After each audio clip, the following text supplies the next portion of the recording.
My name is Oliver Nell. I'm a second-year Master's of Rural Sociology student here at Auburn.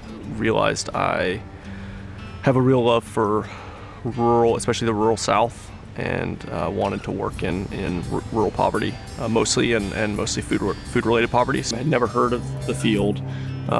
Turns out it's the only program in the Southeast. There's a lot of people that really align with the discipline of rural sociology, but they just have never heard of it.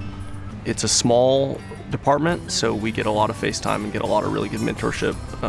It's just an open door policy across the board, and I think it shows up actually in the quality of the students' work a lot.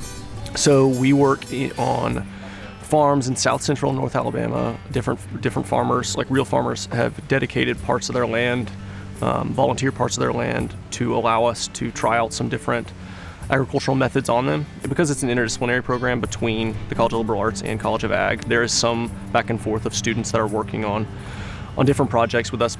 We have people that are focusing on poverty, we have people that are focusing on food and ag, we have policy folks, we have people that are interested in education. It's a lot wider ranging of a program than it maybe seems at first. I'm realizing it can be a really profitable degree for all kinds of different paths. Funded by the USDA, looking at implementing different climate-smart conservation agricultural practices on big row crop farms here in Alabama. We go to farms and talk with farmers and extension agents and stakeholders and industry folks in agriculture, so it's extremely grounded, and that's been totally unique in my whole education experience. Love that we're out there on the ground doing work.